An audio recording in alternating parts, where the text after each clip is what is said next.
Good morning, friends. Welcome back to my channel. It's a beautiful April morning. Today I thought I'd share with you a couple of blooms on my Rhipsalis pentaptera. This is a very cool plant. Comes from Brazil. It's recognizable. It's pretty easy to identify. It's called pentaptera. Penta is Greek for 5. Ptera with a P means wings. So it has 5-winged growth for the most part.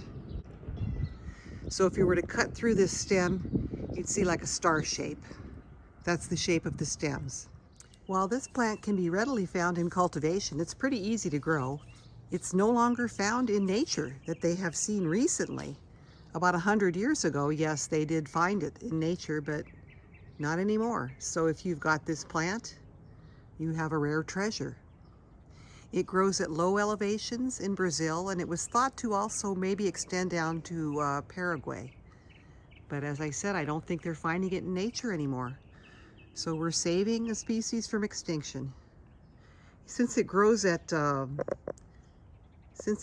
low elevations around the Rio de Janeiro area, that's heavily populated now. So it may just be that there's no habitat for this plant in the wild anymore.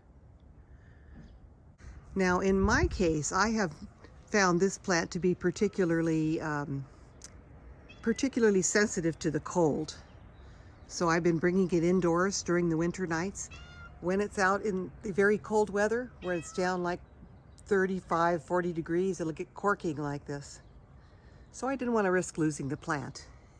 And I do have another plant, another different clone of this same species that I have in the house right now. It's kind of small. It's in my kitchen, growing to be a bigger size. I also find the plants that are a bigger size do better once we take them outside. This is my immature plant of Rhipsalis pentaptera, the one that I've got in the house right now. It's pretty happy indoors. It likes it in there.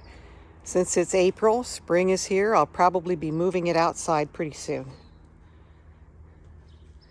Very nice. This will hopefully make a really nice big plant for me in about a year or so. But this is fairly recognizable plant that you can distinguish by the growth. It looks kind of like if you've ever seen those little Mexican churros, you know, kind of looks like a churro, I think. And I have been missing the blooms on this. It's had quite a few little buds, and the buds have bloomed, and now they're setting fruit. And I had a few more buds. Here's a couple more buds over here. Tiny buds. For such chunky branches, it's got kind of tiny flowers and buds, I think. There are 2 buds coming out of the end of this branch. Mostly the buds come along the side of the stems, as you can see here. So here are the 2 little flowers that have opened today. Very tiny. Very tiny flowers. Very delicate and pretty.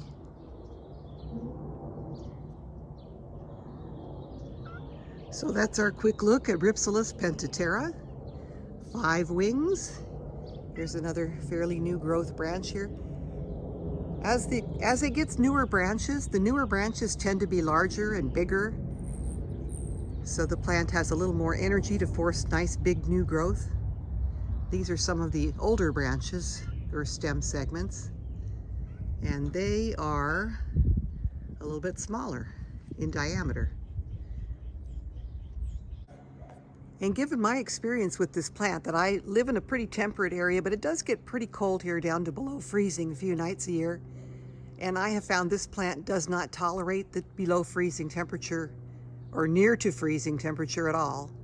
It gets this corking pretty quickly.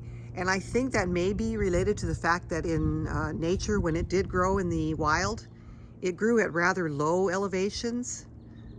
So not up in the mountains where it's so cold, but more in the lowland areas. So I think it's just beautiful. This newer branch, as you can see, it's nice and thick, sturdy. It's got more than 5 ribs. It's probably got 6. This plant is described as having 5 to 6 angle growth. And it's got right the areoles here, it's got like some scalloping in between the areoles. So very pretty. It can have more than one bud per aerial. It's described as having 1 to 3 buds per aerial. I do have 2 at this aerial. My other blooming section here just has 1 flower per aerial. This is unripe fruit, and I just have 1 berry per aerial in this section as well.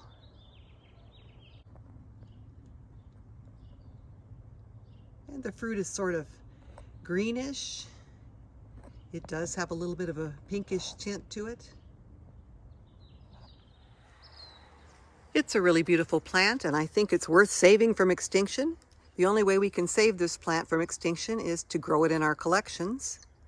And if you live in a coastal zone where it's a little more temperate, this one will do great for you outdoors all year.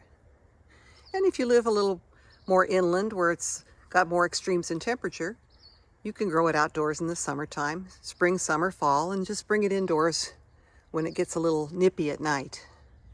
Okay, well, I hope you enjoyed this quick look at Rhipsalis pentaptera, and we'll talk to you all again next time. Bye-bye.